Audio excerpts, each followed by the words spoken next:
So, you've just picked up a DVT3 or a DVT4. And you're wondering, how do I make it work? The hard drive has failed. Well, good news for you.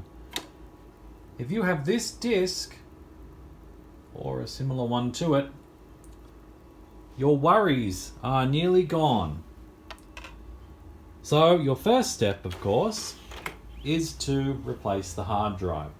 In the DVT4, which is what I'm using here, the good news is it's not a problem. You can replace it and it will lock the hard drive, no problems. To access the data on the old hard drive though, if you're doing data recovery, you're going to want to unlock the hard drive using a tool such as Xbox Partitioner, I think. Anyway, this is just a quick overview of how you do a factory restore. So I guess the first step really is to have the disk in. You want to make sure. So at the moment, if I've just put a new drive in, this would not be booting. I'd probably be getting an error code of some sort. And it'd be hanging saying contact service.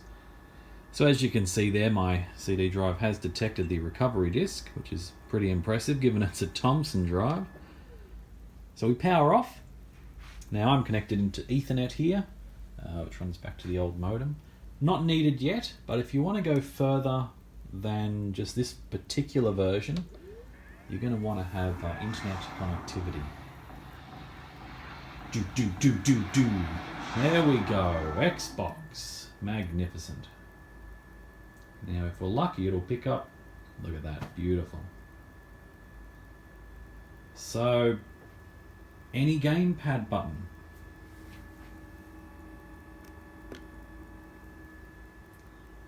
And now I can choose whether to just install the Microsoft dashboard or the developer dashboard. Of course, I want the developer dashboard. So we press any other button again.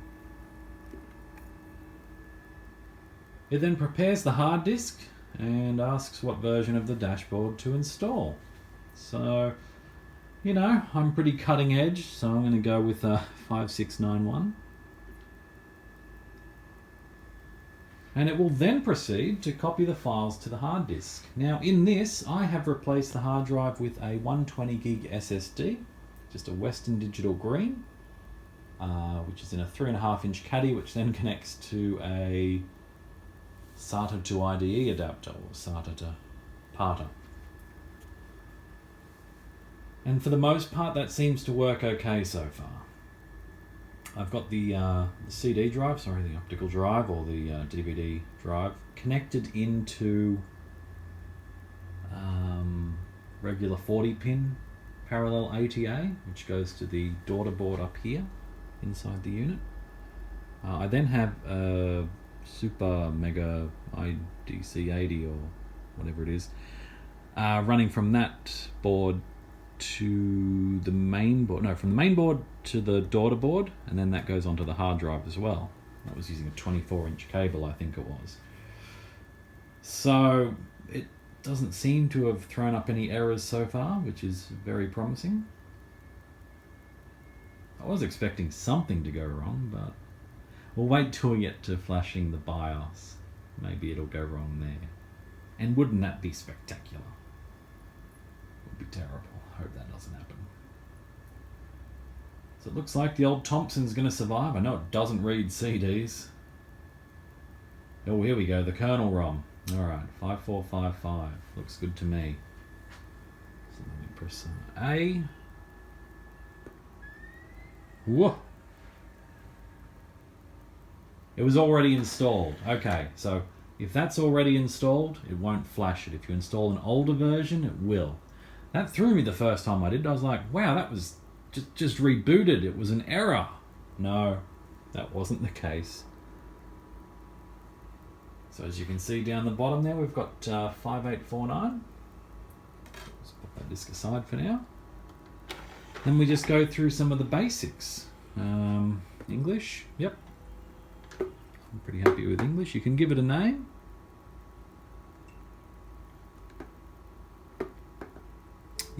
Oh, yep, there we go. Don't have to give it a name. And we've got all the basics. So, good old Dolphin Classic. Never gets old. And of course you can use left, right trigger, back and black button, which I can't do with one hand, to jump back to the launcher. Let's enter a machine name again. Oh, let's give it a name. I feel like I need to give it a name. I'll call it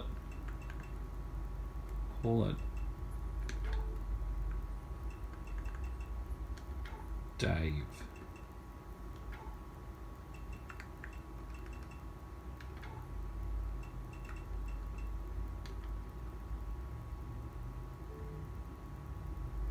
And then down the bottom it's called Dave's. That's not really that exciting. So we do have some other options in here. We've got tools, which you can access through the X button, which you can then run through your various settings. Game region, AV region, more settings. Certification tools, always exciting. If you're an actual developer, which I'm not. Hee. Oh, there is a memory card. Don't know what's on it. Might as well erase it. Done. That easy. You can wipe. Yeah, I don't really bother with any of these. You could.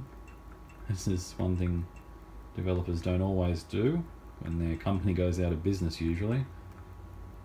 Everything just gets sold off. So we can also jump to the Xbox dashboard, which isn't that exciting. But that's generally it. That's how you do it. It's that easy. Now to do things like unlock the hard drive, yeah, you're going to want to use Xbox Partitioner.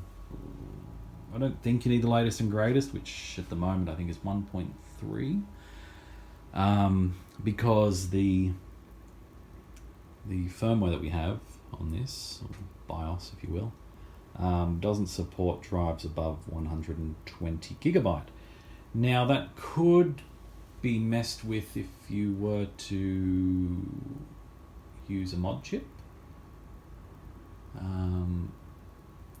For example, in the Kasumi Blue Xbox I have, it's running a TSOP mod, and that's been flashed with, I think, Executor, some version, and it does support drives that are much larger than 120 gig, but we've sort of got that limit in place on this. And honestly, if you don't really want more than 100 gig of games, do you? I mean, you've got the FTP if you ever want to change them. For completeness, I can understand the desire to sort of put the entire game library on here. But that's a fair few games. It's something like 3 terabytes-ish. Or am I thinking of the Wii?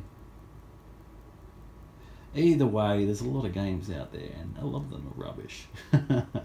All you really need is Halo, Burnout Revenge, and maybe one of the Tony Hawks. Oh, and Crazy Taxi. Don't forget Crazy Taxi. So anyway, that's enough rambling from me. So that's how you set it up. So that's using not the original hard drive, which is sitting over here. If you do have trouble, of course, with the CD drive, you can actually, if you just leave the grey or yellow cable hooked in, and you can find yourself a parallel ATA optical drive, you can use that. It will actually read from it, which I was very impressed with. That's usually the best way to do it, actually. For me, anyway. It's proven very reliable. And I think we'll cut back, yeah. Oh no, I'll do a follow-up video, and what we'll do is we'll upgrade this over the network. We'll upgrade it over the network to 5933. So we've got this network upgrade thing which we can run, which then allows you to be running the latest and greatest. It was unofficial, the latest, but that's fine. Stay tuned, more to come.